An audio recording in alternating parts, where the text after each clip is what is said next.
Welcome to the Game Theory Podcast. I'm your host, Sam Vecenie.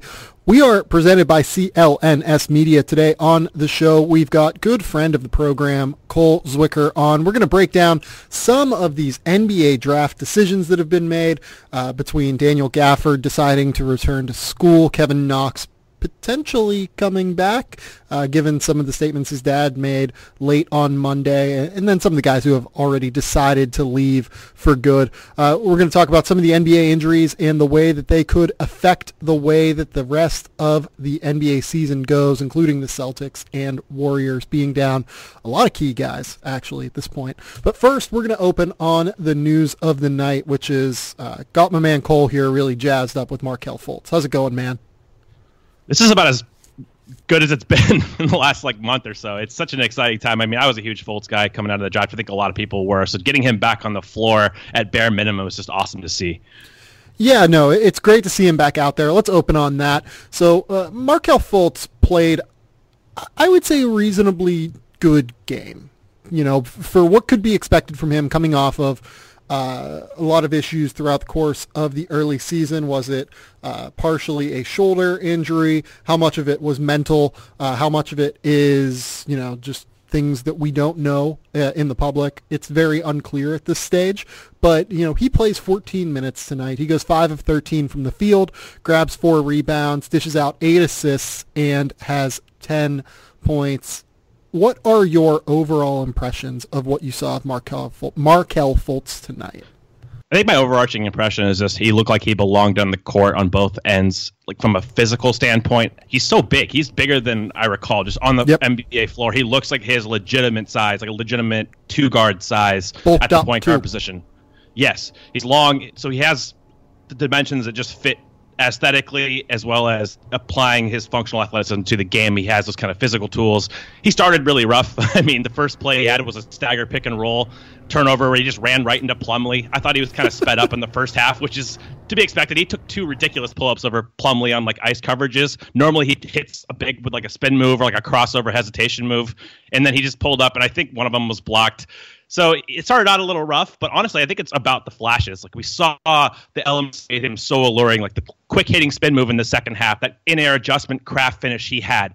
And then he had that chase down block that Ersan got a piece of as well. And at the very end of the game, we saw the pull-up game. As far as the shake, he had that left hang dribble that we saw at UW so much, his final pull-up there. So it was rocky, but I think it's all about your point of reference. And relative to what I expected from him, I think he cleared the baseline. He played competently on the floor, and he showed the flashes that made him such an awesome prospect.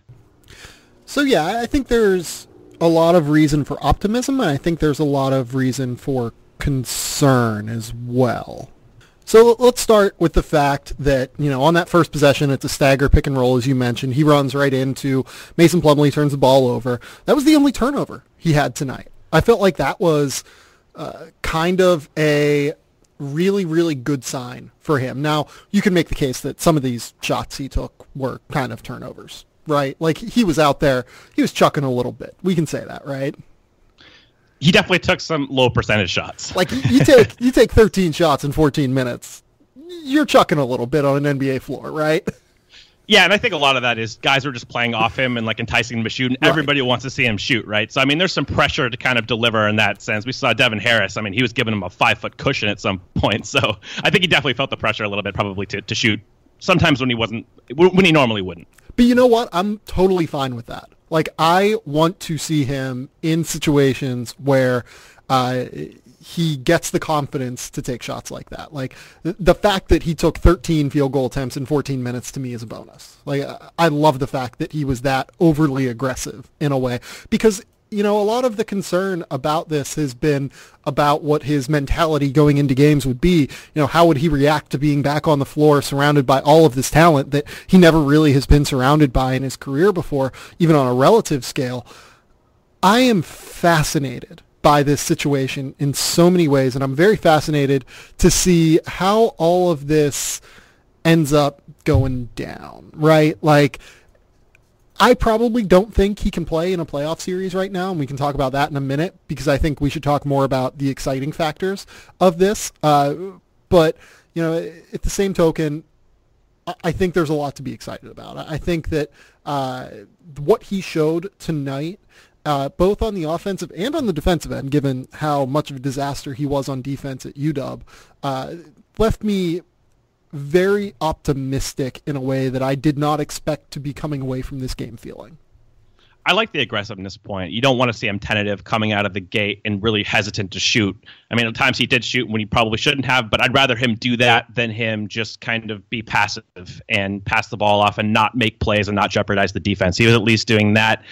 Defensively, I thought he's looked good every time he's hit the floor. As far as, in summer league, in preseason, I thought that he defended pretty well. I mean, he's not a great defensive player, but he at least tries. He has impactful length at his position. He has the requisite size to switch. On closeouts, I thought he had a couple of nice dig downs tonight that were kind of instinctive. So overall, I think that he's bringing more on that end than he was able to showcase at UW. Of course, UW played a lot of 2-3 zone, and his energy and effort level weren't exactly high. Real quick, how much of this do we think is just the low bar that we've set for him on defense? Like, we expected him to probably be one of the 20 worst defensive players in the NBA this year. Like, he still got lost off the ball a decent amount in this game.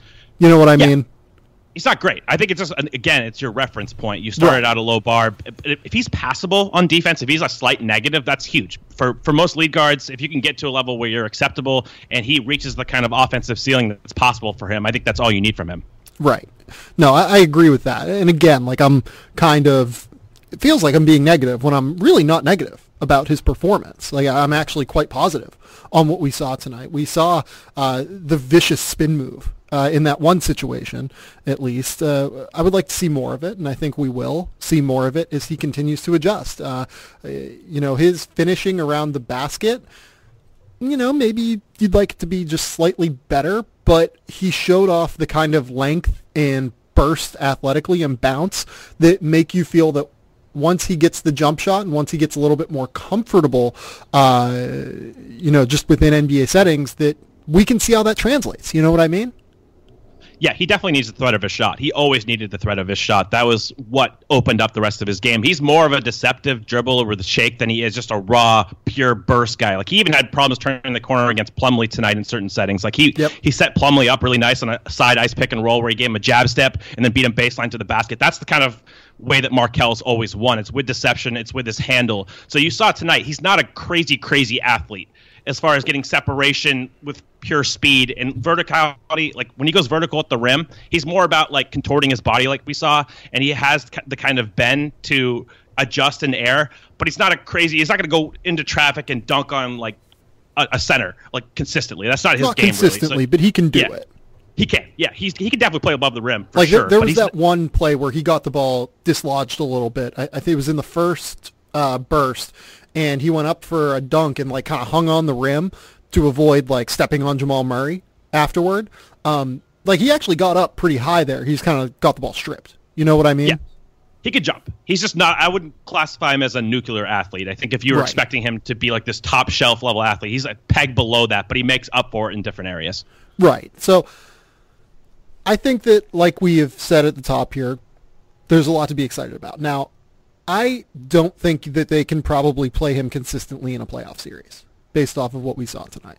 The reason that I say that is, first and foremost, the shot is just so slow. It's just painfully slow in terms of release. Like, he had probably 4 feet of separation on Mason Plumlee in that one circumstance, and because the shot is so slow and takes so long to develop, Mason closed that ground down and just blocked it immediately from the left elbow. That's the kind of stuff that scares me. Also, we don't really have a point of reference on where he's at from free throw shooting because he didn't take any. Obviously, he didn't take any 3-pointers in this game. That stuff is worrisome, I think, going forward with him. He needs to be able to prove to, NBA teams that there's at least some sort of threat there. Otherwise, I don't really think that they should be playing him in the playoffs. Like, they went, like 10 deep tonight in terms of guys that got 13 minutes. Like, they should probably cut that to 8 or 9 come playoff time, and he probably should not be one of those guys. But I don't know that that's the point of playing him right now either. Yeah, exactly right. And I think if they're going to stagger Simmons and Fultz like they did tonight, like Fultz only played when Simmons was out, Simmons is going to play probably 40-plus minutes in the playoffs. That guy is just, they have to have him on the floor for his transition play, all his passing. So if they're not going to play them together, you're not going to get a lot of Fultz anyway. So I think for maybe like, I don't know, 8 to 10 minutes a game, he might be playable in the playoffs. I'm not sure. That's something that they might experiment with, and we'll be able to find out pretty quickly if he can handle the ball and create in that setting. They might try it. I think the point you made, your closing point, was the important one. Is that's not really what's important right now. Right. It just doesn't matter, I don't think. It's just important to get him back out on the floor, get him feeling comfortable, get him feeling confident. And you know what?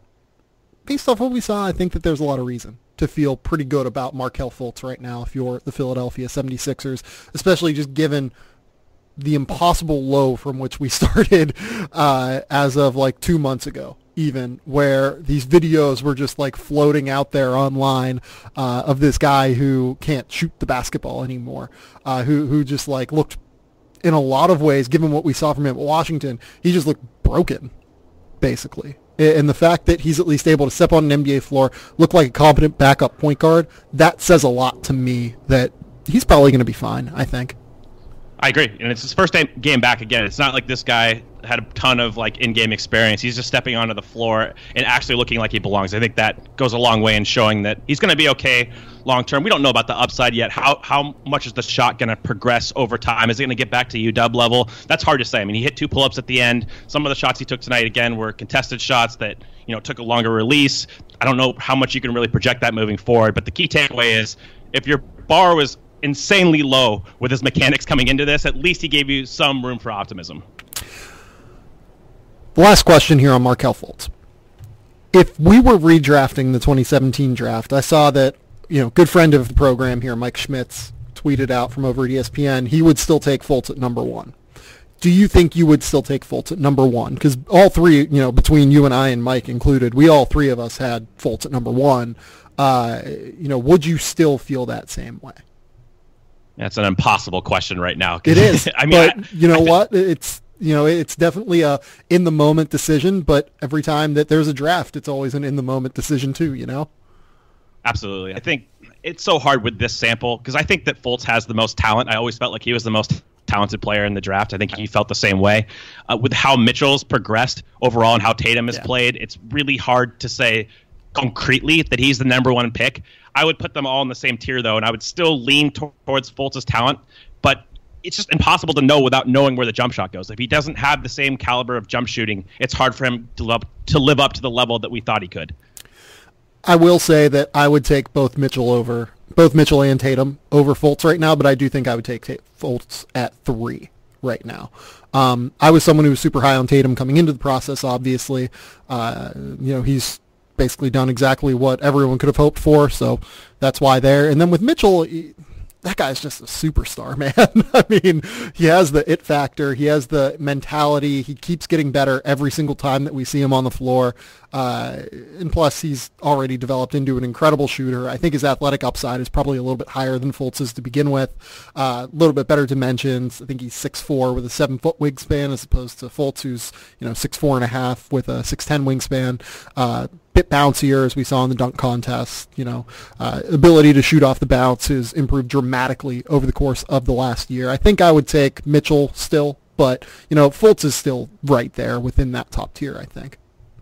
Yeah, I want to see the guys in year 2, see how guys progress. I think it's probably too early to rule on it solidly. I don't see it as like a Ben Simmons case where he's clearly the best player in his class, I think. I mean, Ingram might be able to get there in time, but it's not as concrete as that. I want to see how these guys develop into year 2. Guys like Lonzo, I think, are underrated right now by a lot of people. I think that he's contributed a lot this year, and kind of a little bit under the radar, if that's humanly possible for Lonzo. I think Jonathan Isaac's really good. He just plays in Orlando. He's been injured a lot. I want to see how he progresses, but there's a lot of good players in this class. I don't know if anybody's really separated themselves to the degree that I'd say they are concretely the best player in the class, even though they've been a lot of great players. I mean, Tatum, Mitchell, they've done everything you've wanted and more. So they probably deserve the edge right now just based on performance, but I would still wait till next season and maybe into year 3 to, I guess, rule on it officially. Yeah, no, I think that's fair. Let's talk about NBA injuries now. Particularly, I want to talk about the Celtics and Warriors because they seem like the two teams that have been most affected by this. I mean, the Cavs are kind of going through some stuff as well. Have had some guys miss some games here and there, but it seems like the Celtics and Warriors have the ones that are the most worrisome and nebulous long term. Let's start with the Celtics. Kyrie Irving is out 3 to 6 weeks. He just had a procedure done to get rid of some soreness in his, I believe, left knee. That's obviously a huge worry given the fact that we've seen Kyrie dominate in the playoffs before. Marcus Morris is dealing with some ankle stuff. Marcus Smart is out for 6 to 8 weeks after tearing a tendon in his right thumb. Daniel Tice is out for the year, and Tice has actually been pretty sneaky valuable over the course of the entire season if you've been watching the Celtics as tightly as Cole and I have.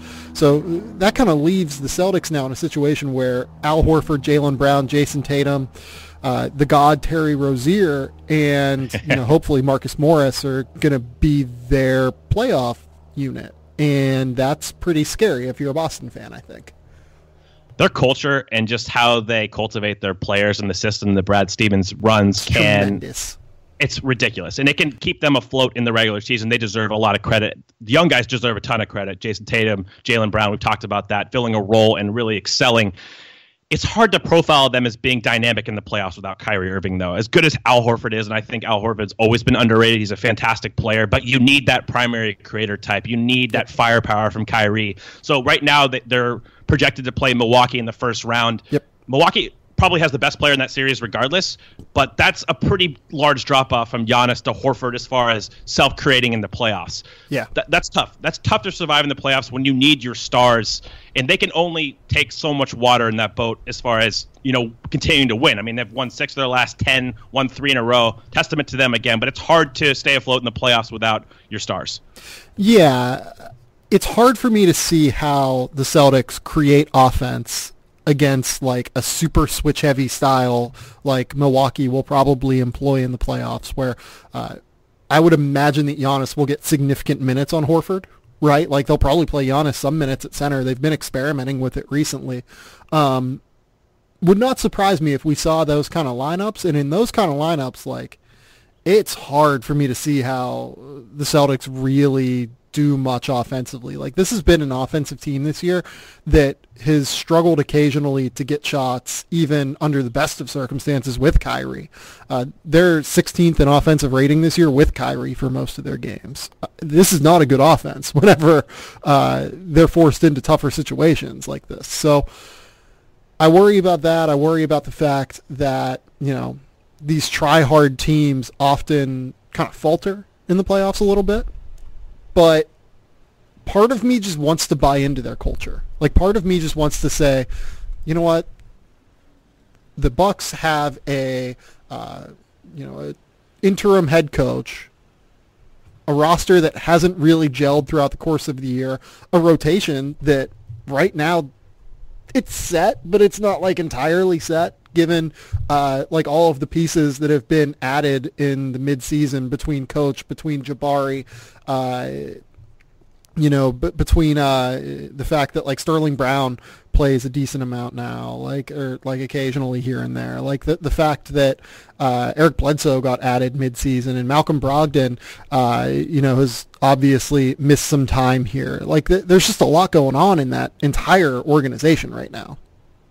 Yeah, and I think Milwaukee might be like the worst case scenario for Boston. If you look at the bottom 3 teams, the Wizards, the Heat, I would much rather play against either one of those teams. And I think they're, again, the Heat are phenomenally coached. Eric Spoelstra is incredible. But if you just look at firepower, and if you're going to be without Kyrie, it's a tough sell going against a guy like Giannis. And like you noted, when teams downsize in the playoffs, there's so much more switching, and that necessitates more individual self-creation. And while I think like Tatum will eventually get there, I don't think he's ready to be the primary creator for the Celtics in isolation. That's a tough sell, especially when he's being defended by like a Middleton or a Giannis type potentially. Yeah. So probably Middleton, and Middleton's a damn good defender. Yeah, Middleton's really disciplined, and he's a great team defender. Yeah, he'll stick with him. That's just a tougher sell. I think that they'd fare better against a team like Washington, pending how John Wall, how healthy he is. They have Bradley Beal, Otto Porter, who can create a little bit. But I think that that's the kind of matchup they're going to need, is a team with less firepower that can't be as switch-heavy and as athletic as the Bucks. I mean, like, if you're the Bucks, how do you even, I don't even know how to, we'll talk about this at some other point, just because I don't think we want to get too far into the weeds here. But, like, I mean, I don't even know how you match up across the front line in a lot of ways, right? With the Celtics, like you could, if I was the Celtics, I'd probably try and go big, right? Like play Horford at the 4 almost and just kind of play that way and try and dominate them on the glass, right? Because the Bucks have been really, really bad on the defensive glass this year. I think that sounds right. I mean, if they're going to play one of their centers, that's how you attack them, is if Giannis isn't at center. If they have to play Thon Maker, if they have to play John Henson, that's a win for you. If the Bucks go small, I think, and you can afford to play Giannis at the 5, that's when they become really difficult on both sides of the floor. So that's how I would attack them. Horford actually matches up pretty well against Giannis, weirdly enough. Horford's quick enough to where he can play far enough off and he can absorb the contact that Giannis does. This is something I watched a lot of Bucks this year. When they play the Heat, for example, Bam Adebayo will do the same thing. He'll play like 3-4 feet off, and he'll be able to absorb those blows by Giannis. So I think that's an interesting dynamic, not to get too far into the weeds, but I generally agree with you. Can we go back further into the weeds here with the Celtics and talk about Terry Rozier? How awesome has Terry been this year? I love it. I just think like the Celtics are one giant troll show. Like it's incredible. It's, like I can't remember who posted this the other night about Terry Rozier, something on Sports Reference. He was like the only one to ever do this with the steals and like the 30-point game. Yeah, it was Jared Weiss. He's the first player to ever have 30 points. I think it was like 5 steals, 5 rebounds, and I think it was like 5 3-pointers in a game. He dropped like 33, 5, 3, and 8 threes. It was like an absurd game against Sacramento. Of course he did. Yeah, like of course Terry Rozier did that. Yeah, so I mean that's the Celtics for you, man. They've made me look bad for like 4 years now. So I give them a ton of leeway, a ton of credence. I wouldn't be surprised if they won, 2 series, 1 series. Nothing would surprise me at this point, but it does get infinitely harder in the playoffs without your primary creators. And of course they lost Hayward too. This is what makes this season so ridiculous. I mean, they're the number 2 team in the East by 6 games in the loss column. They've lost their 2 best players for a large amount of time. That's incredible. Yeah, the fact that the Celtics are sitting here with Gordon Hayward out for the year and they already have 50 wins is bananas. Like just totally crazy to me. I mean, they've had Kyrie for what? I think probably like 4/5 of their year, right? Like probably 80% of their games. Yeah, and they are 26-10 on the road. That's insane. Like just totally crazy. Like that they're here and in this position right now is just totally crazy to me.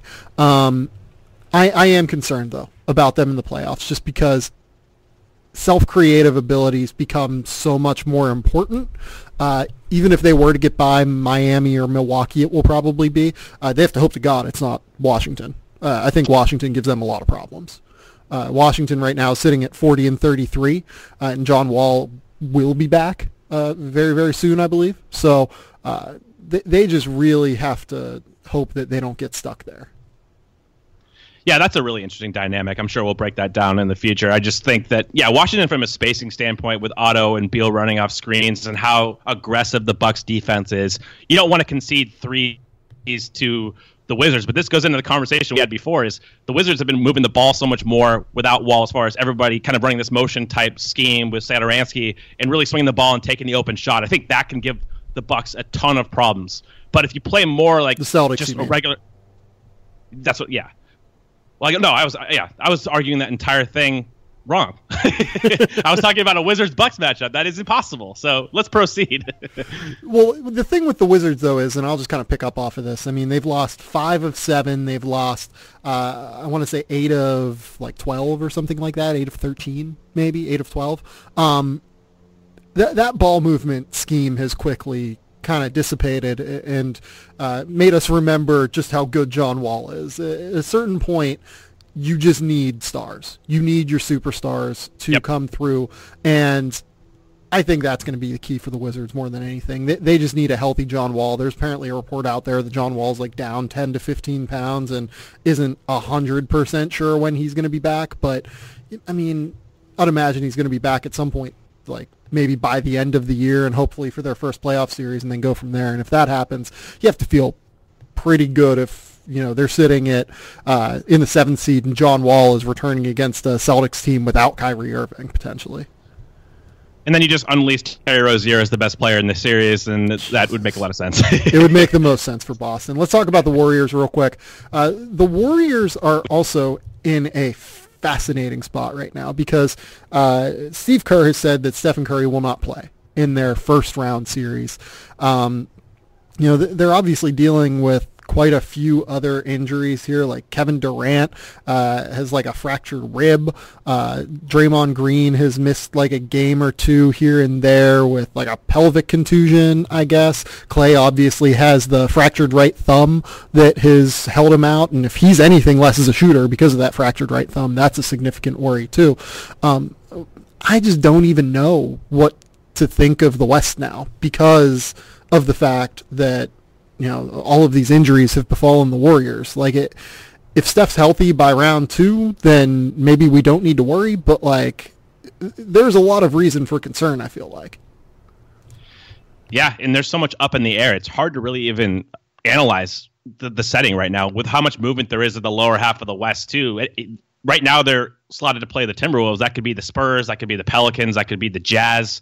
Even be the Nuggets if they make a late season surge and pick up games, which doesn't help that they lost tonight, of course. But yeah, it just comes down to the degree of health. Like, if they're relatively healthy, I still trust them to get through to at least the Rockets at the number 1 seed. I think that's the matchup that everybody's going to look at. It's going to happen if health cooperates. I still don't know if Durant's relatively healthy, if Klay's relatively healthy. I still think they can get to the Rockets in that final series in the Western Conference Finals. They have enough juice. It's not like they lose Steph and they lose their entire offense. I mean, those guys are deep as far as star level talent. I think they're going to be okay against most matchups. It's just hard to evaluate. I think they're going to need Steph to beat the Rockets, though. I think that they absolutely have to have him to go up against James Harden and Chris Paul. What first round matchup worries you the most? If you're the Warriors and you're without Stephen Curry and you're with a Klay Thompson that still may or may not be like adjusting to a like fractured right thumb and his shooting ability. That's really interesting. I think Minnesota just stands out, even though they're penciled in right there. So right now that would be the matchup. I just think when you have the kind of star power that Minnesota has with Jimmy Butler, Karl Towns, do you want to go into a series and play against those guys? And if Andrew Wiggins gets hot from 3, if he generates offense, there's just a lot of high-level talent on that team. We don't know the situation with Kawhi. Of course, Popovich is a wizard. You don't want to go against him at all. That throws this entire thing for a loop, by the way. Like, if Kawhi comes back and they're in the 7th seed against the Warriors at the 2, I would imagine that Stephen Curry is going to get healthy real quick. Yeah, that's yeah. It's time to dust them off at that point, but it's hard to rule in the Spurs just because there's so much movement. The Jazz are kind of fascinating. I don't think they're ready to beat the Warriors even without Steph. I don't think they're to that point. Yeah. They don't have quite the star equity, so the Timberwolves will stand out just because we know how much star power they have.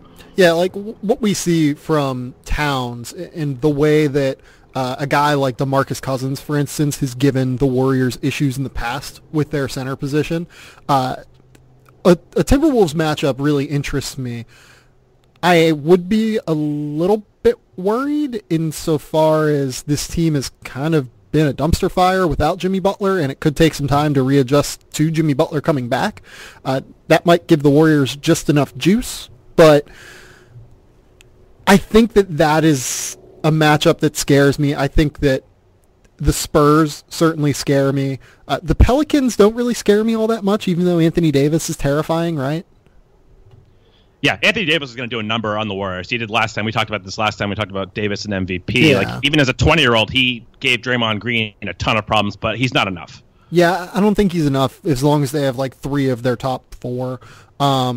Just because who guards Kevin Durant in that series? Yeah, that's the issue. Yeah, like they don't really have a Durant guy. I mean, I don't think that we're going to get to a situation where the Thunder or Blazers, certainly not the Blazers, end up at the 7, but I don't think the Thunder are going to be the 7, right? Like, they're only a game and a half up, but that would take a pretty tremendous series of events, right? And honestly, like, that might be the team that Warriors want to play, even though the star equity is there, just because they have Melo and they're probably going to play him, and the Warriors will absolutely feast on him. Like, I don't think that Melo can play in a playoff series against the Rockets or the Warriors. They're just going to expose him. And that's, like, pretty simplistic analysis, but I've watched a lot of their games this year, and he will get headhunted in the playoffs. He will get headhunted, but Steven Adams is going to give the Warriors a lot of problems in that series, for sure, too.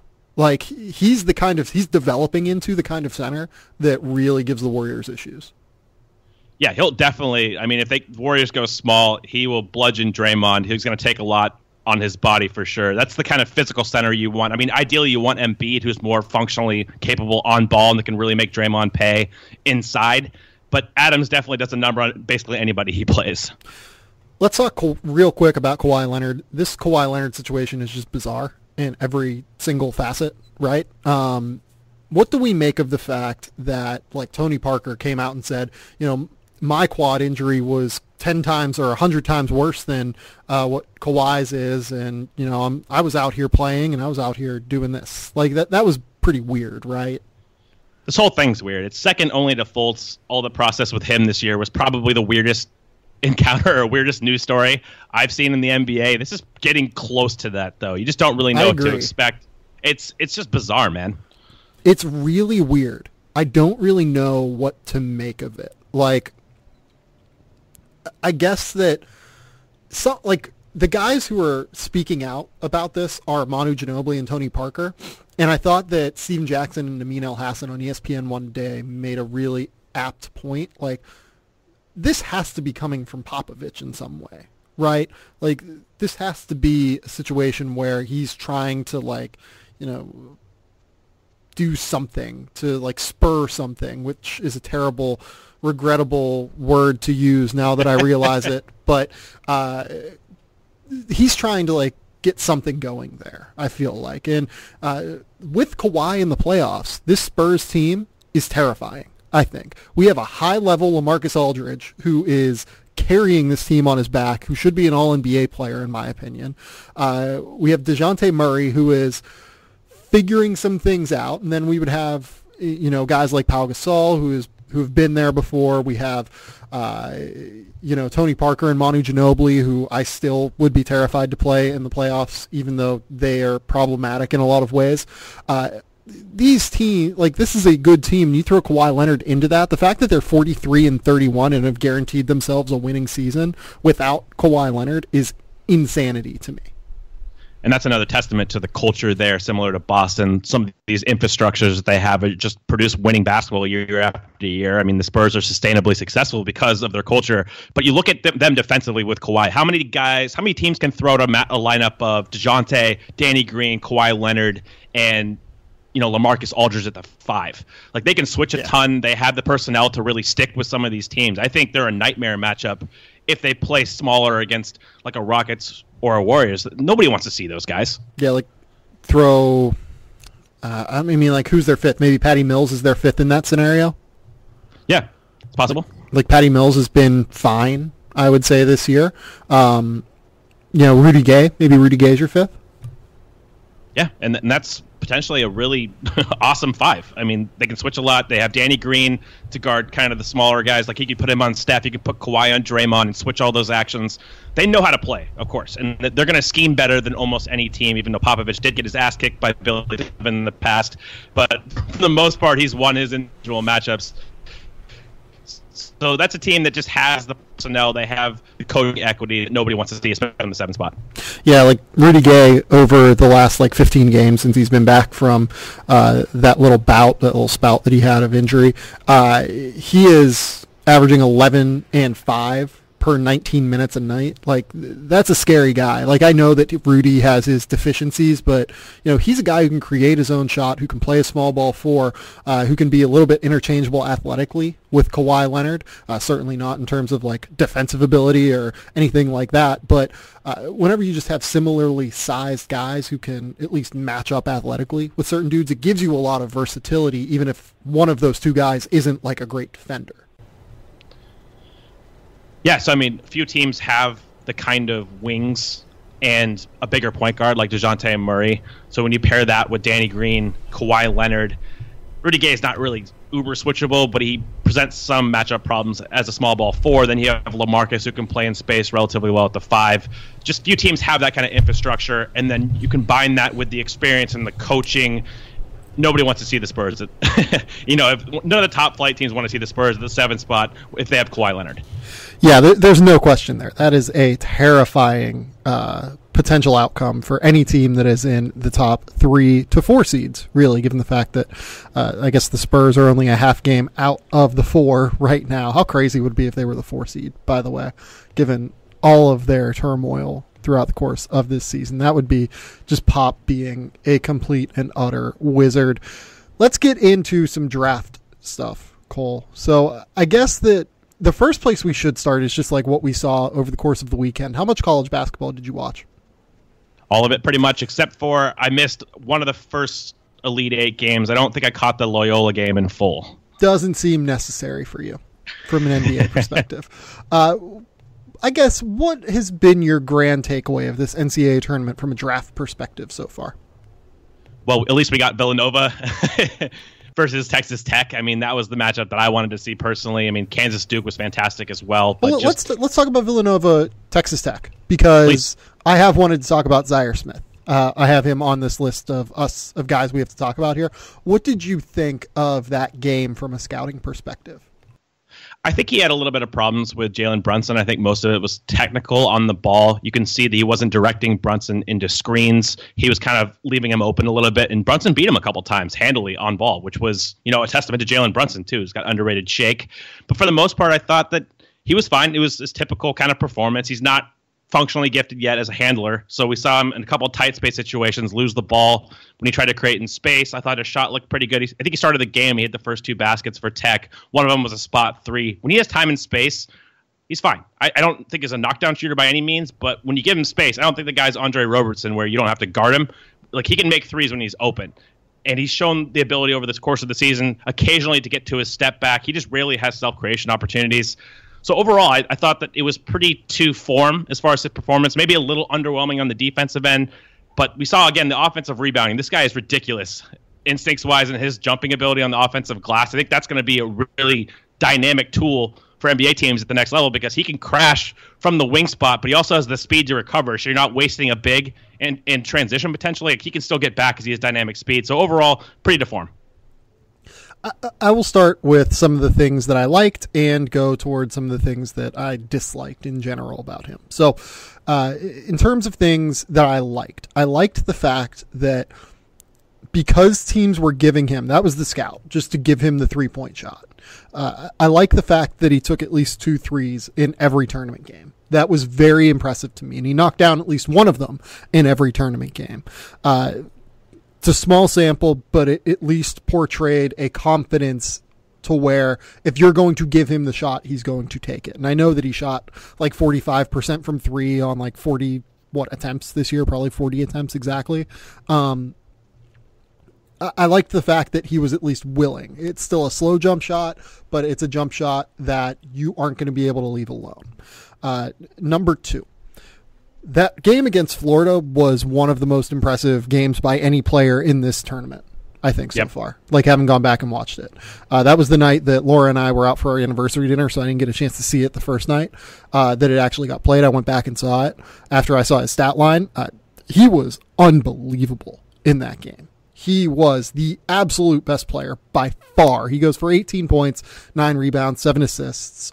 He might become a first-round pick based off of that game alone.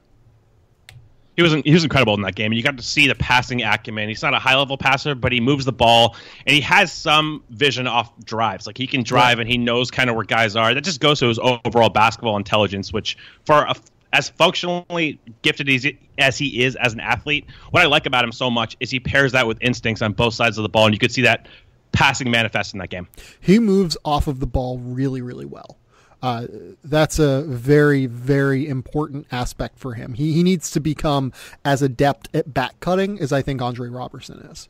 They aren't starting from the same place in terms of offensive skill. I would say that Zhaire certainly has a bit more there than Robertson, Robertson was a 4 in college. He was, just kind of a guy that he was unbelievable at Colorado. He scored a ton of points and was very useful, but he was a 4 in college. So, the fact that Smith at least has a little bit there makes me very positive on his potential for growth.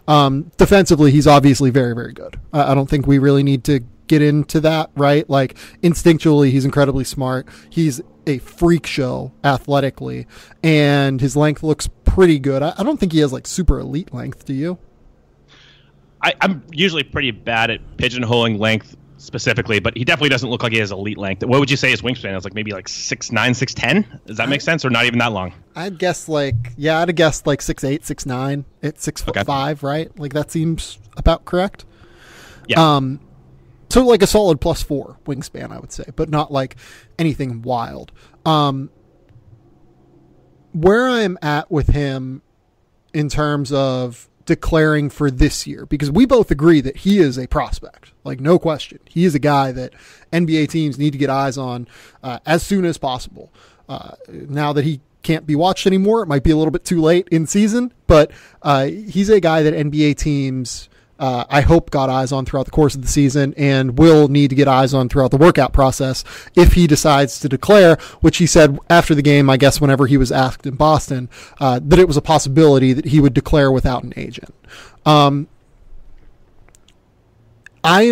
think he would be one of the 5 worst offensive players in the NBA next season if he was to be in the NBA. He just does not have any sort of handle right now. He is solid at passing out of drives, but still not like super comfortable doing it either. His jump shot, while we did talk at the top about how you can't leave him alone out there, it is still pretty slow, as I mentioned too, and that's going to allow NBA guys with more quickness and length to close out and probably bother it a little bit more easily. I would, if like they were to ask me what I think of whether or not he should declare, I honestly don't know what I would answer right now. Just kind of because I don't know that he can consistently play in an NBA game right now. Yeah, see, I'm more optimistic. I just think he knows what the hell he's doing on the floor. So that's going to help him get on the floor. So I think that's the important thing. Is he has NBA level athleticism for sure. I mean, he's an upper percentile as far as that goes. Like, he can play on an NBA floor. He can function there. He knows where to be for the most part. I think that's going to take him a long way. I do think he's scheme dependent. So also he's very skinny and not like he has the physical tools athletically and in terms of size and length, but like he needs to bulk up too. Like there's a physical aspect here that I think would take him some time to adjust to as well. That's fair. Yeah, for an 18-year-old, he's going to have to add some girth. Right. I don't think he's not Culver level skinny though. Like, he can absorb contact around the rim.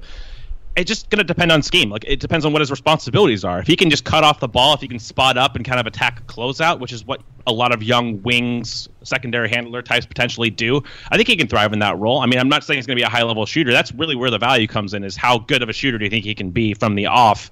It might be bad. You know, his mechanics, again, aren't ideal, but he's not Robertson. He's not someone who's a non-shooter. No. I think that he can function fine. If he's in a motion-type scheme like he ran at Tech, I think that's where you want him, because he's a great screener. He does all the little things. Like, he can just add elements to an offense that guys his size normally don't do. Like, he's so tough and so physical for his size. I think that that's going to really go a long way with NBA coaches. But in terms of first-year impact, that's hard to predict because most rookies are bad. He doesn't really scream like he's going to be great in his rookie year. I mean, there's few guys like Ben Simmons is good. Like, it's really hard to be a proficient rookie.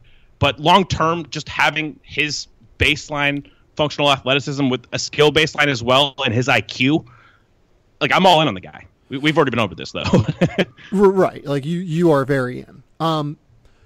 So a few just other general thoughts. He has no in-between game right now at all, really, either. Only 2 runner attempts or floater attempts this year. Doesn't have a post game whatsoever. Doesn't really have a jump shot off the dribble either, which is a little bit worrisome. He's all catch and shoot and try and get to the basket, and teams are just going to cut that off, just straight up. That is worrisome to me. Defensively, he could defend in an NBA game probably right now against 1s and 2s. I think he's too small to defend and be switchable right now, but I think he could probably deal with 1s and 2s pretty well. So much of where he goes from here is going to be dependent on how he's fostered in terms of his offensive development. And I do think it would be a risk for him to go to the NBA this year because we just don't know where he would be selected, and we don't know what situation he would be put in to develop offensively. I've heard incredible things about his work ethic. I've heard that he is going to get in the gym immediately after the season. He's one of those guys who's just going to keep working his ass off and getting to the point where he needs to be. I don't think that everything is going to get done just with that, though, you know? Yeah, I'm betting on his baseline. Again, I think for his age, he just has a lot of plus qualities that could potentially be difference making. Like as a point of attack defender, if he irons out the technique, like this guy has some quick twitch athleticism. I mean, he can really slide. I think he battles like hell on switches. Like I don't think he's gonna like be able to defend Durant. Like he can just shoot right over the top. But that guy will switch onto a 4 or a 5 and he will box your ass out. Like you just don't see that kind of physicality from guys his age. So it's definitely more of a dice roll. It's not like this guy has the kind of production and the kind of volume that could make you project him to the NBA level. But I think there's probably a little bit more there. Not a tight space dribbler, but I think there's more there to his pull-up game. Hasn't really gotten a chance to manifest just because a lot of it's Texas Tech's offense. A lot of it's catch and shoot because they're always moving, they're always cutting. He gets a lot of finishing opportunities. So I think that he has flashed that ability to get to a step back this year. There's a little bit more there than I think he gets credit for, but you can't really project it with like a high-level confidence. So like you would take him over Lonnie Walker? Oh, in a second. I don't know that I would. I trust Lonnie's offensive game a lot more than I trust Zhaire. Offensively. Defensively, Zaire's coming from a much higher level. But, like, Lonnie's a very good athlete. He's not quite as fluid hip-wise and doesn't battle as much, but, like, there's at least upside there in terms of his ability to defend at some point because of his length and because of his size. It's not like, you know, Zhaire Smith is much bigger than Lonnie Walker. Yeah, and Lonnie's a much better bet to shoot just because we've talked about the form mechanically before. But overall, I just think that Zhaire, as far as defensive intelligence and functionality, is way ahead of Lonnie. Like Lonnie he'll be lucky to ever reach Zaire's level defensively, and I think that Zhaire has enough on offense that makes me more intrigued by him. Would you take him over Troy Brown? I would. Yeah, I think Troy, we talked about his downside. If he doesn't shoot the ball, he's not nearly as athletic as Zhaire, so I would. Would you take him over... we talked about Kyrie Thomas on a podcast recently. I don't know that we need to get there. Kevin Knox. Would you take him over Kevin Knox? Yes. Okay. I would not take him over Kevin Knox. But I think that's the ballpark we're in with him. Like I have Zhaire at number 24 on the mock draft that will go up at the Athletic this week. So I'm not like crazy far off in terms of thinking that like he's like I think he has a very real chance to end up in the NBA next year. Let's talk about some of the, well, I guess, is there any other real quick, like NCAA tournament, takeaway that you have? I mean, Moe Wagner is not someone we've talked about a lot, but he's gaining more momentum now just with how deep he's gone in the tournament. What are your thoughts on him? He is going to get in so many NBA fights. No, I mean, he's fine. Like, he's not anywhere where he needs to be defensively. He is at least an awesome defensive rebounder now. I will say that. Like, that's incredibly important for him. He is a guy who can really knock down shots from the perimeter. He can actually attack closeouts, which is important as a guy who's 6'11", who is going to derive a lot of his value offensively. I don't like the fact that he doesn't really pass it. I still don't like the lateral quickness, but I do think that he can play like a Joffrey Laverne role in the NBA. His offensive coordination is really appealing as far as his ability to dribble. Like we saw the behind the back moves. Just not a lot of guys his size can do that and then shoot a fadeaway. So the skill and like the offensive coordination is there. But just watching him get absolutely eviscerated by Tyler Davis for basically 40 minutes of that A&M game, it's just like, how is this guy going to anchor any kind of defense? Like people are going to see red when they see him in the NBA. He's going to get pulled out into space. He's not quick enough to really hedge and recover. If he drops back in pick and roll, guys are just going to go right over the top of him. They're going to move him around on the glass. So I think he's a situational 5 in the league, but I can't really value that highly. Like there was some talk about him versus Markelle, and I think that Markkellen's a better athlete and he's just a better overall player. It takes a lot of drugs to think that Moe Wagner is on Lauri Markkanen's level. What I will say is that, like, I think he's a top 50 prospect kind of guy. Like, by the time everyone declares and everyone is, in and out of the draft, I think he's probably a top 50 prospect. That's fair. Yeah, and I think the last guy maybe is Jalen Brunson, but we've already touched on him quite a bit. Do you feel any differently about him? No, he's a top 40 prospect in the league, and he's going to be a backup point guard for 10 years. Yeah, I see. In the game against Texas Tech, like he shook Culver a couple times. He shook Zhaire. I think that was only positive for him. Like he's more slippery than he gets credit for. Like he can create space a little bit with his threat of a shot, and he can handle a little bit. What do you think of his post game translating to the NBA? I'm kind of intrigued, honestly, because he just has that weird skill level where he's really comfortable operating there. He can pass out of that really well. So if you profile him to backup point guards, like there's some smaller backup point guards in the league. I think that could potentially be a weapon because he's a good enough shooter. He has good enough touch to where he can be a self-creation threat there gravity-wise. And if you help, he will find the shooter pretty much every time. I think that the team that drafts him, if they're going to get anything out of his post game, has to have a 5 who can shoot. But that's fair. If that's the case, then I'm interested in it for sure. Do you have any thoughts on Omari Spellman? I really don't know what to do with him. I mean, offensively, he can shoot the ball, he can space the floor, and we've seen the kind of coordination. Like, he can put the ball on the floor a little bit, attack a closeout, get to the rim. Yeah. I just don't really know about his defense and space. And like, I don't feel good about it at all, to be honest. Yeah, that's kind of what I'm getting at. Like, I'm not super confident in his defense. He reacts kind of slow in the interior at times, but he does make some splash plays. And, like, the athleticism, who do you dunk on from West Virginia? I'm forgetting his name right now. Connaughton. Yeah, him. And, like, nobody dunks on that dude. Yeah. So, yeah, like, I'm intrigued. I'm interested. He's kind of in that no man's land defensively, right? Like, Azubuike, I think, is going to give him all sorts of problems in their matchup against Kansas in the post. But also the way that teams have beaten Villanova this year, if you've watched them, is by having, like, floor spacing 5s who attack pick and pops or attack his trailers.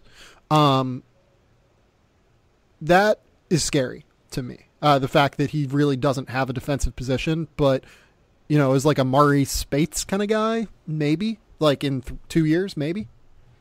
Yeah, I like that comp. I think that's about all. Actually, let's talk about Jevon Carter real quick. Jevon Carter is, I'm just in at this stage. Like, I would be taking him with a 25 to 35 pick pretty easily. He doesn't have the upside, but that dude is teammates are going to love him, first and foremost. He's just that kind of dude. And second, he's going to change the pace and tempo of a game every single time he enters it, just because he's going to get up in like an offensive player's grill every single possession. I really like him. I've liked him all year. I think that he has a role at the NBA level. Ideally, he'd play next to like a wing initiator type, like a LeBron or a Giannis, and just be able to go out there and guard point guards, even though he does have, I think, a little bit more juice off the bounce in like a pick and roll setting. Like, he has decent vision. He doesn't get to the rim or finish basically ever, but for the role he's playing, he's not Patrick Beverley as far as athleticism. I don't think he's quite to that level, but he makes up for some of it with strength. Yeah, or length, but he makes up with some of it via frame and just positioning. He knows how to take angles, and he's just super physical. So I think there's definitely a role for him in the league. This is terrifying to say, but I think he actually might be more aggressive than Patrick Beverley. That might be fair. I mean, Beverley just has this whole like madman approach. Like, Carter seems more composed, but just he still tries really hard, if that makes sense. Yeah. The last two guys before we get into decisions and talk Daniel Gafford that I wanted to talk to you about, Malik Newman and Devonte Graham. Has Malik Newman, by averaging 23 points over his last 7 games, changed your opinion of him? Not really. He's always been a shot maker. I think when he gets going, he can shoot off the dribble. That's something that I knew entering the year. You watch his film back at like Mississippi State and some lower levels. This guy can really get to his shot off the bounce, and that's what he is. I mean, if he gets open shots, he's going to knock them down for the most part. So if you want like a bench score type at the next level, I think that he has some equity in the second round, but nothing really too game-changing. And Devonte Graham, kind of the same. I'm a little lower on him than consensus, but I think he's a smart player, and there's a place for him. He's definitely going to be on an NBA roster. I think I can say that pretty, like, certainly. The fact that he's shooting 39% right now scares me. I'm not going to lie to you. Like, the fact that he's at 39% from 2-point range and has a higher 3-point percentage than 2-point percentage is terrifying to me. Yeah, absolutely. I think that's part of the knock. I mean, they're both just kind of situational kind of shooter types that can do maybe a little bit off the bounce, but mostly just getting to their pull-up. Well, Devontae's an elite playmaker, too. Like, maybe not elite, but he's a really, really good passer and playmaker. And I think that will help him. But he's also Devonte's a really good defender too. It's basically everything but being able to be explosive and finish inside with Devonte. Yeah, and then the size, I don't know if it's really going to be that impactful defensively at the next level. Like he can defend at this level. I'm not sure how much that's going to matter in the NBA, but yeah, I agree. He can definitely functionally pass. He can operate in that setting. I'd be kind of curious to see if a team would use him as like a full-fledged backup point guard, if he would be more like a combo guard next to another playmaker. Yeah, like, just to kind of, go behind the veil here, I'll have him to the Lakers with their first-round pick in my upcoming mock draft. And I have him more like 35 to 40 on my board, but I just love the fit of him with the Lakers. Like, I love putting him as their backup point guard either behind Lonzo or, like, you can even put him next to Lonzo, I think, and be that secondary playmaker who can knock down shots and who can create a little bit off the bounce and do some things next to Lonzo and play defensively. It definitely needs shooting, so I think that's a good fit. Yeah. Also, just get Tyler Ennis out of Lakers fans' lives. I think they would appreciate that. If I'm just taking the temperature from Twitter, I think that's a good idea. Let's talk about Daniel Gafford's decision now. Daniel Gafford is deciding to return to Arkansas. This decision scares me in a lot of ways. I want to hear your impression of it first, though. Just for reference, I had Daniel Gafford at number 13 on my big board coming into this choice. It scares me as well. I mean, the more I watched on him this year, the less I was sold, just because you start to really fixate on the specifics as far as his defensive ability in space. I thought that he was pretty exposed in that Butler game in the tournament, like changing directions. He was pretty bad there. Like, he didn't react quickly. He has issues as far as bending his knees.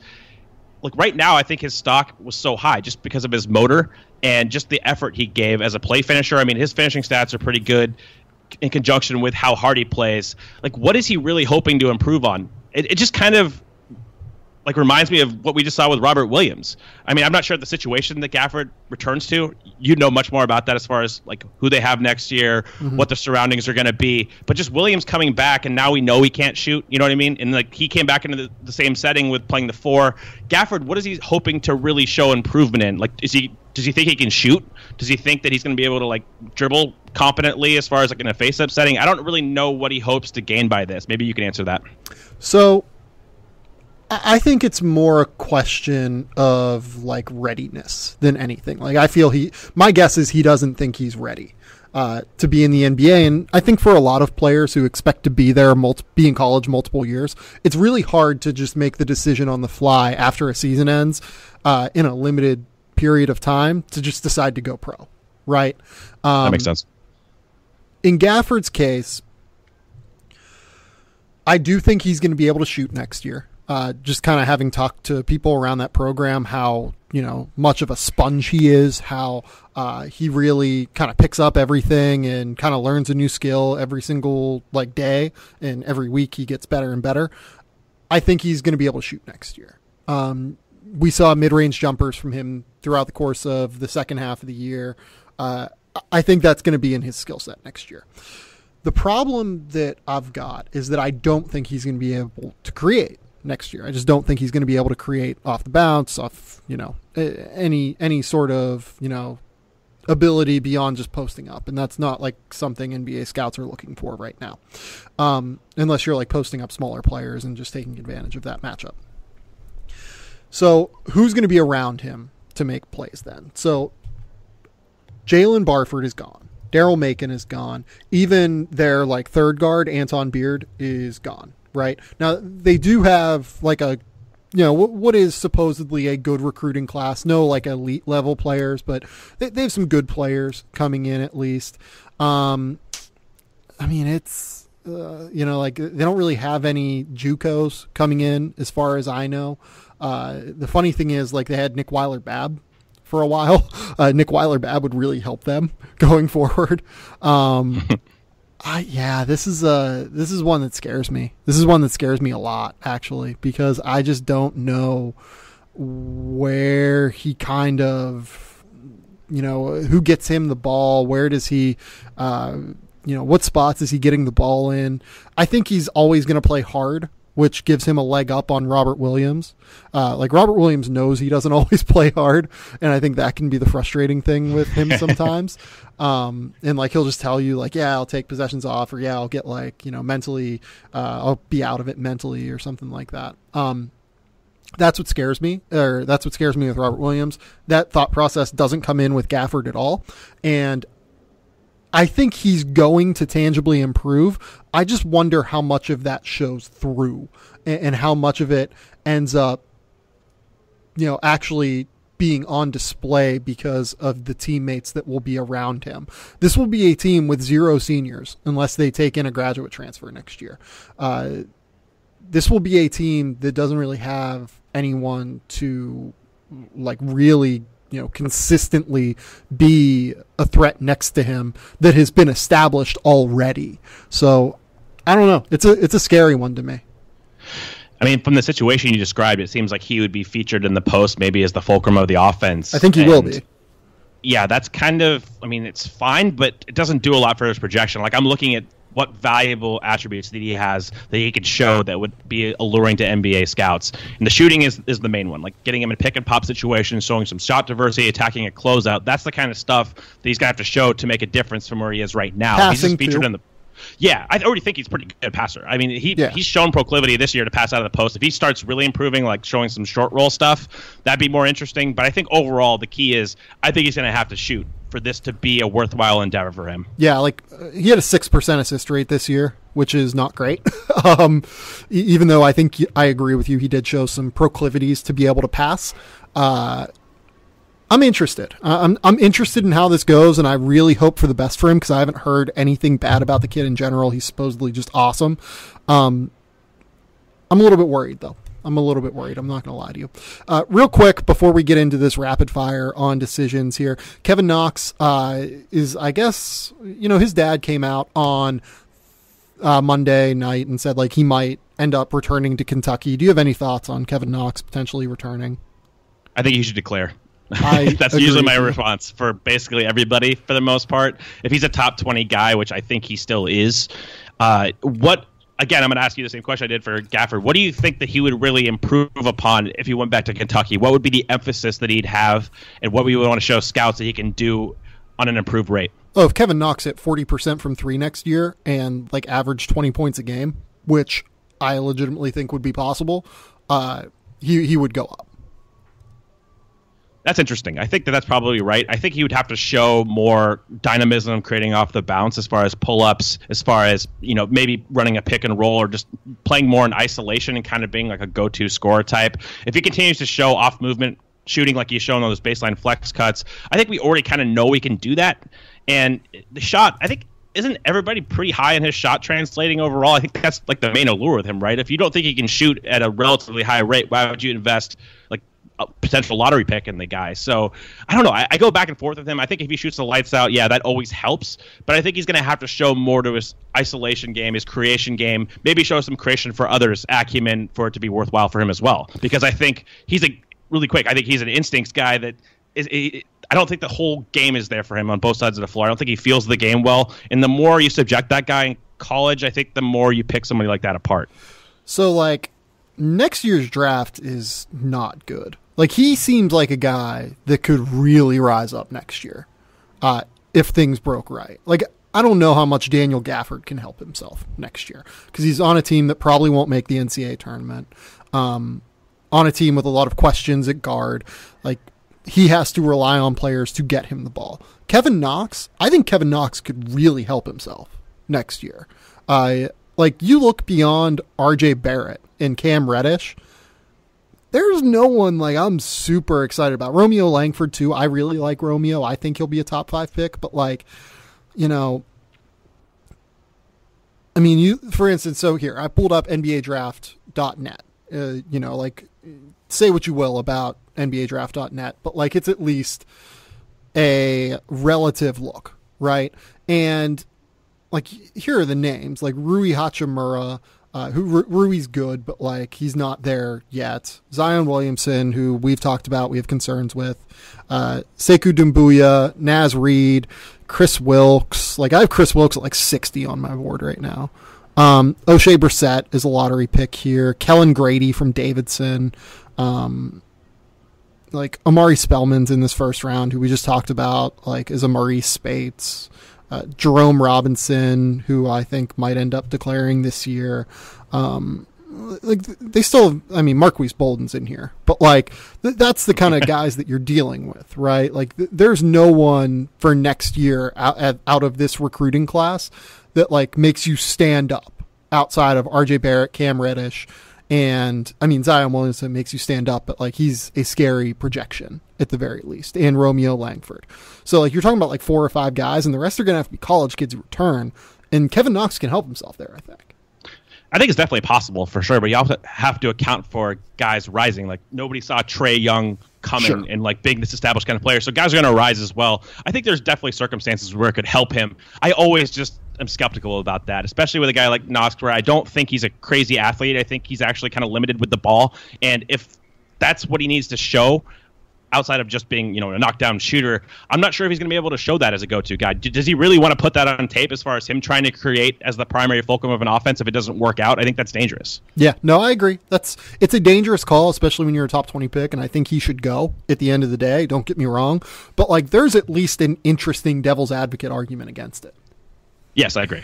All right, rapid fire round here. Jarae Foster has declared without an agent. John Gavoni reported that he's looking for a second-round guarantee. What do we think of Jarae Foster? Do we think he gets his second-round guarantee? I think so. I think just his build in the modern game, 6'6", really tree trunk legs, really strong. With a projectable shot, it's not there as far as on the stats page, but I think he shoots a more functional shot than it shows via like statistics. Like, he doesn't have a pull-up game or anything, but off the catch, he's a guy who's hypothetically, conceptually switchable on defense. He's really smart. Played the small ball 4 for SMU a lot. I think he knows how to rotate. So I think he does get a second-round guarantee. What about you? Remember, he's not going to be able to work out because has a torn ACL right now. If I was a team drafting in the 40 to 50 range, I would easily guarantee him a spot and guarantee him money. I would have no problem giving him like a year guaranteed on a contract, so $800,000 or whatever, $850,000. Yeah, I wouldn't really have a problem with that, and then sign him to a 3-year deal with one guaranteed. Michael Porter declared, top 10 pick. We feel pretty good about that, right?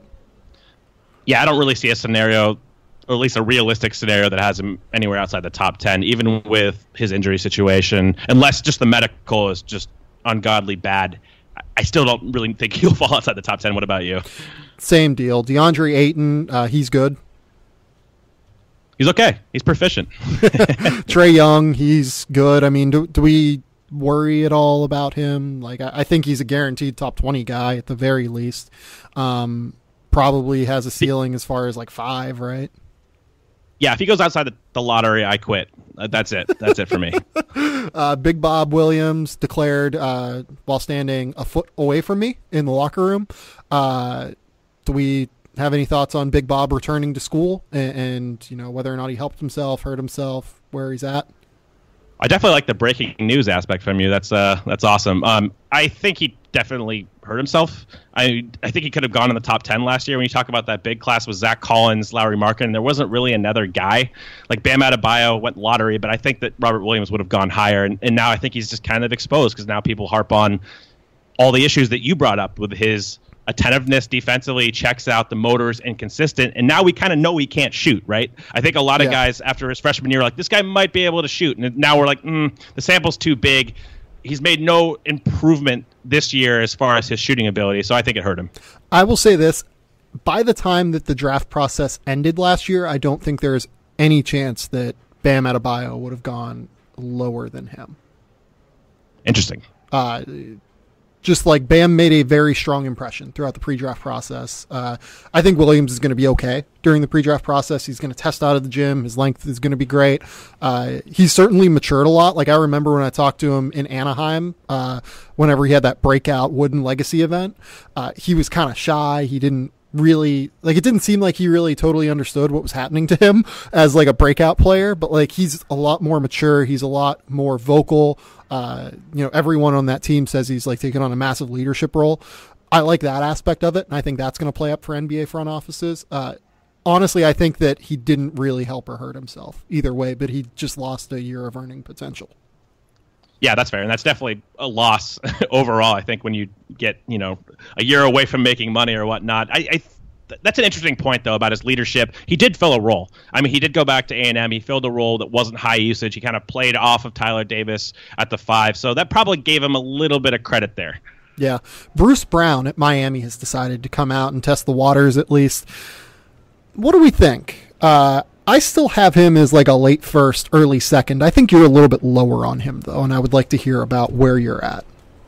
Yeah, I think I probably have him still top 40. It depends on the defense. I mean, the shooting projection is real dicey. He's never shot off the dribble. Very dicey. And not off movement. So that really, he has to be kind of a batshit defensive player for me to be super interested in him. And the defense, I thought, regressed this year, but a lot of that probably had to do with his enhanced playmaking burden. He played more on the ball and pick and roll this year. So if he gets that defensive ability back, if that translates to the NBA game, he has the frame, he has the competitiveness. I could see him going late first round, early second. I'm just really concerned about the shooting, man. It's for secondary ball handlers. If you have basically no chance to shoot, which he's pretty close to, I wouldn't say he's like Robertson, but he's gearing more towards that end than he is any kind of positive in the future. So it's just hard to be super high on him, but I still like some of the qualities, like his tenacity, his approach to the game I really respect. It's just the shooting is obviously kind of a disaster. Yeah, backup combo guard to me, kind of. He's going to be able to come in and kind of change a game with some energy, I think. He's always going to have the right mindset. He's always going to have the right approach, as you mentioned. I think he can be a rotation player in the NBA, though. I would have no problem taking a chance on him. Obviously, has an NBA frame for sure already, so he's going to work hard. I have a soft spot for Bruce Brown, maybe we'll say. So I would still take him at the end of the first round and not really think I would take him. I personally would take him over Devonte Graham because I know that his just physical tools are going to translate. I'm with you there. As far as those two players, I'm definitely with you. Yeah. Keita Bates-Diop, top 25 guy for me. Where about that for you? Yeah, I think that's defensible. I'm not super high on him, but I like him. I think he's an NBA player. I just struggle again with role with him, but yeah, I see him going in the first round. Yeah, rotation player, combo forward. I think maybe not quite peak Marvin Williams, because Marvin Williams was like a very real NBA starter for a long time that I think people are going to forget because, he was the number 2 overall pick and was drafted over Chris Paul, but he ended up having a pretty good career. Similar play style, I think, but probably not quite as valuable, right? Yeah, I don't think Bates-Diop is as athletic, but if he has a career like that, that's a great outcome for him. Yeah. Anthony Simons has decided to declare. You have not seen much of him, correct? No, again, I was hoping to at Hoop Summit, and then he backed out, which is really disappointing. Yeah, it's disappointing for NBA scouts, too, I think. They've seen him a decent amount this year. He was at IMG, played at the National Prep Showcase. He's been at quite a few events. They're going to be relatively familiar with him, although he just hasn't played the quality of competition you would hope to see, given that he is going to be in a situation where he's very skinny, very bouncy and quick twitch athletically, but not really a point guard, not really doesn't really have an NBA physicality or frame yet. We'll see how that goes. He's going to be a workout guy where everything is going to fall on that. I've got him at 35 on my board right now. I've seen him a decent amount. I haven't seen him as much as, guys like Eric Bossi and Evan Daniels. But we'll see how that goes. Shamori Pons out of St. John's. I do have him a level below Anthony Simons because I am very worried about the jump shot. But what are your thoughts on Pons? I like him a lot, actually. I think if he shoots better from 3 this year, the conversation around him and his draft stock he's a first rounder if he shoots better from 3 this year. Exactly. So I think that there's a little bit of an inefficiency there, just because I feel like last year he was dynamic off the dribble as far as pull-ups. He shot better from 3. He's been an elite free throw shooter both years, not maybe elite, but over 80%. Yeah. I think there's enough there. I think he transitions to his jump shot off the dribble really fluidly. Sometimes his shot selection leaves a little bit to be desired. I mean, everything to be desired. Yeah. So his role's kind of weird, but I do think there's some upside there. He is a better passer than I thought he was. He's pretty damn good there. Like, he can make hook passes. I don't think I've seen him make a cross-court right-hand pass only, but I've seen him do it left a lot. And he has a little bit of craft around the rim. Like, when I first saw him, he kind of reminded me stylistically of Isaiah Thomas. I'm obviously not saying he's going to be that caliber player. He has better defensive instincts than Thomas does, and he's bigger. But, I mean, obviously that's a high-end outcome for him. Ultimately, though, I think he's probably going to take too much off the table defensively, but he could be, at his peak, kind of an ideal backup point guard in the NBA. One of the best creators I think that you will find in this draft. He's just instant offense when he steps on the floor. Finished at 56% at the rim in half-court settings. Very herky-jerky, awkward kind of finishing style. I think that a lot of teams or a lot of players are thrown off by the fact that he's left-handed and, you know, can finish from a variety of angles. One thing that is worth noting on the jump shot, 60th percentile in jump shots off the dribble this year, which is much better than where he was off the catch, which really drug down his percentages.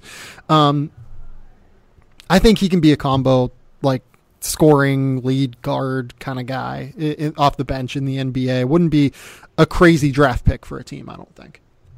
That's where I have him, too. And, like, it's interesting to compare him to somebody like Devonte Graham and then Carson Edwards. I think you can kind of make an argument for all of them as far as being primarily a backup point guard. I trust Jalen Brunson a little bit more than a whole group.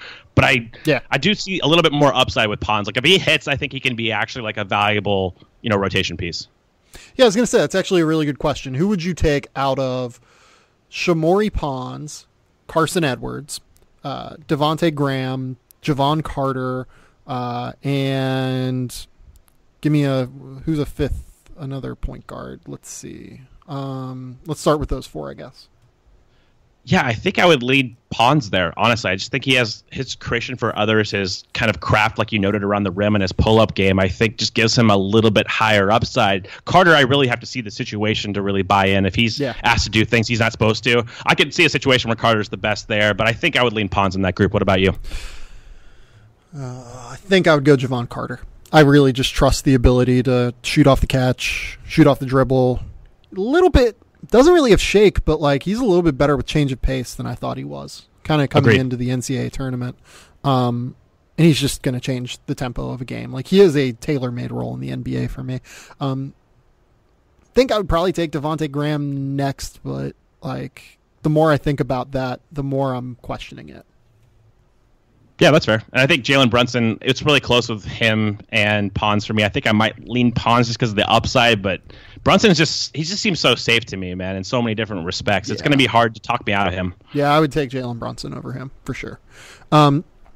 Terrence Davis out of Ole Miss is a guy that you liked a little bit earlier in the year. Didn't really come along. Like, I don't want to say he regressed this year, but didn't really take the next step as well, I think is fair to say, right?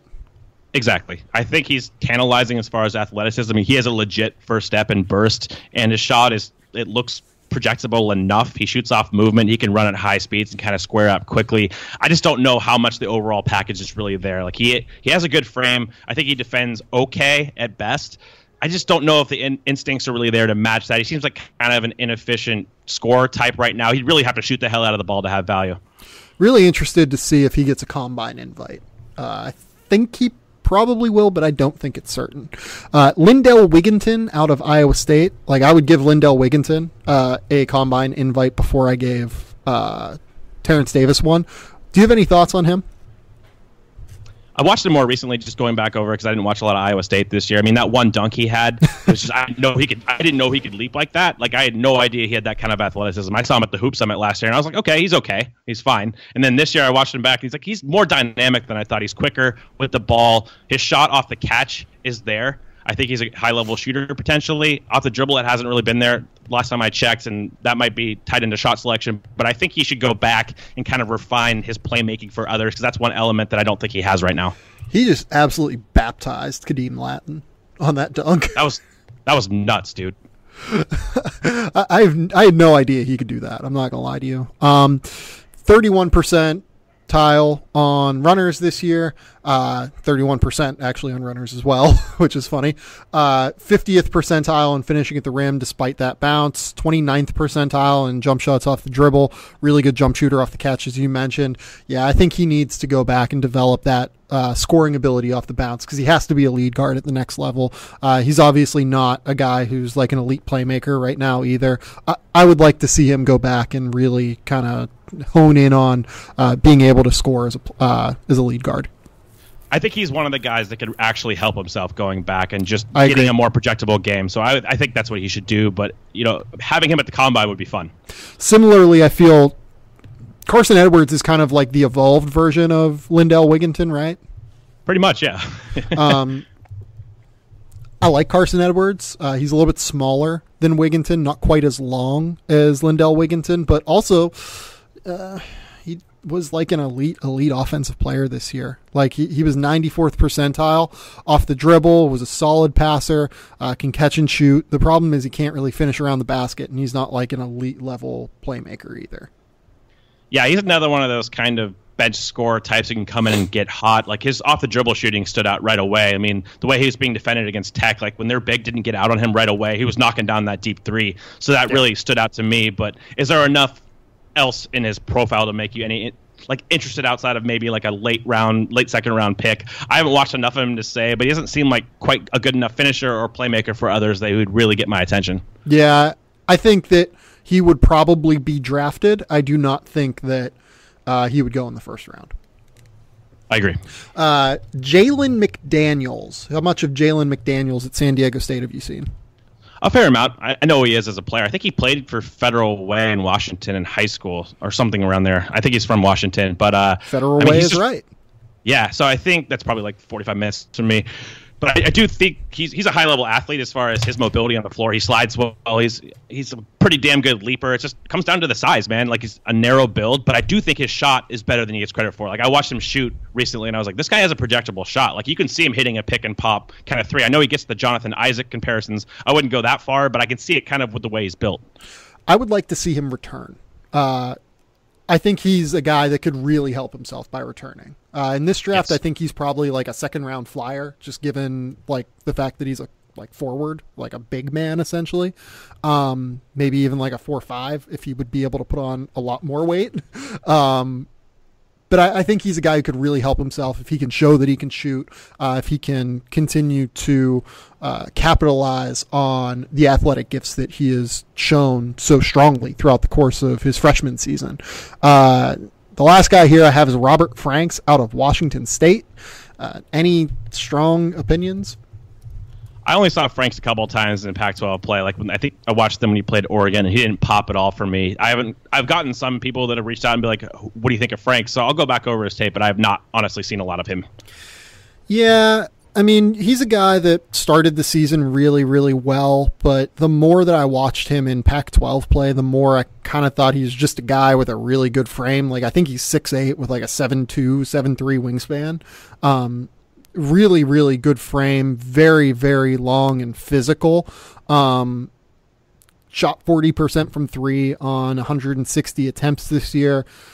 From a body standpoint, he is very interesting, and I think that by the time the process is completed, he'll probably end up somewhere near like my top 70, which means he's well within the ability to be drafted, but also just kind of a guy to me too. I'm surprised he's declaring with the intention of signing with an agent.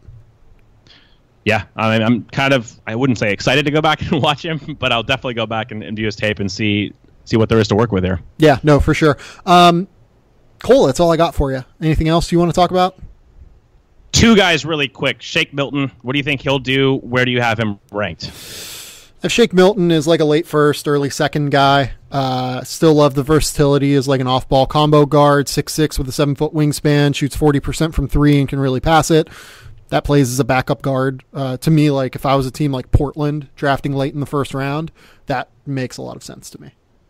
Yeah, I mean, he has the size and he has the length in conjunction with he's one of the better bets to shoot the ball off the catch in the draft. I mean, he can shoot off the bounce too, but he's not that dynamic. I don't see him as like a point guard, but in certain lineups, I mean, if if you had a wing initiator again, you could play him at the point guard or the 2. I think he can fit in a team construct. He's smart, moves the ball. There's some stuff to like there. I think I might actually end up having him late first round. Yeah, I think he'll probably end up in my late first round as well. Who's your second guy? Ray Spalding, Louisville. I don't know how much. I mean, I'm guarantee you've probably seen a lot of him. What do you think about him? Not super interested, to be honest. He got better as the season went on, and I think that's definitely a credit to him. At the end of the day, he's just a very narrow, combo big man, and that scares me. Yeah, I think that's pretty much it for me. He's pretty fungible as far as what the NBA needs right now. I wouldn't invest a lot of draft capital in him, but it would not surprise me if he ended up on an NBA roster eventually. I think that he does enough well. I think his reaction ability defensively is pretty damn good as a help defender. Yeah. He's mobile, he can change ends. He can pass a little bit, which is kind of intriguing. The shooting isn't there, and he's not like an uber athlete, so I don't think he's going to go high in a draft, but I think he might be somebody that goes undrafted and then a team signs and he might stick potentially, play the G League, and you'll see what you have. Yeah, he's much better than Jalen Johnson, who just got signed by Chicago and then cut, I think. Is that what happened there? I'm not aware. Yeah, so something goofy happened with Jalen Johnson. Gotcha. Yeah, I mean, he's very active. He deflects a lot of balls. He gets a lot of steals. Is a good weak side rim protector. I would say defense is definitely the most interesting part of his game. I'm not intrigued offensively, really. I'll say that. Yeah, that's fair. Just one more question real quick. What do you think Jacob Evans does? Because I'm really curious. Oh, I have no idea. I mean, he's a guy that I think, again, 20 to 35, ends up somewhere like that on the board. He's not going to be a super high-end guy because he's just not that kind of athlete, but smart NBA team will probably be yeah, we like you, you shoot, you can handle the ball, and you can defend. That's valuable. Yeah, I love him. I lied. I have one more question for you. Did you see Mike Schmitz's video of D'Anthony Melton shooting today? I did. It looks a lot better. Looks a lot cleaner. That's what I was going to ask you. I think it's hard to tell from that angle if the elbow is in, and that's kind of his problem, is the elbow kind of used to flare out. But if he can shoot the ball off the catch, man, I am buying a ton of stock in him. Oh, if he can shoot the ball off the catch, if he's a much improved jump shooter than what he was last year, he's a top 20 guy, full stop. Absolutely. And I think that hopefully he goes to the combine and we can see him more intricately. Yeah, I'd imagine he'll be at the combine. I would imagine that he won't work out at the combine, though. Okay. That's maybe he will. He's competitive. He really might. He's the kind of dude that would consider doing that. Anyway, Cole, tell the people what you've got going on. As usual at thestepin.com, I'm going to write a piece that should irk Sam later this week about Luka Doncic as the number one prospect in the class. No, I get that. So be on the lookout. Yeah. No, I figured I was just kind of playing with you. But and as usual, continue to listen to this podcast. I don't know when the next time I'll be on, but a lot to talk about. Got the Final Four next week. They actually did Hoop Summit in the Final Four on different weekends for a change, so that's kind of awesome. Yeah, I'm very excited about that. That makes me very happy. I'm not going to lie to you. Me too. Yeah, it's great. Well, it wasn't always the Final Four. It was always Portsmouth, wasn't it? It was always the same weekend as Portsmouth. I always remember the title game for the NCAA is usually on the first Monday of Hoop Summit because they always cut the practice early. And this year I didn't look at the days, so I just saw the time of the practice. I think that first Monday, the night practice is 6 to 8. And I was like, damn, not this again. So good, it's a different weekend. Yep, I'm very excited about that. This has been the Game Theory Podcast. Please remember to rate, review, and subscribe on iTunes, SoundCloud, Google Play, Android, whatever podcasting app you use. I'm sure we're up there right now, and you're listening to it through that app. Thank you all for listening. We'll be back later this week. I have a couple guests lined up. Definitely talking more NBA. I'll be at the Final Four, obviously, so maybe I'll line up a couple other guys to talk just for fun about college basketball. But until next time, we will talk soon. Bye.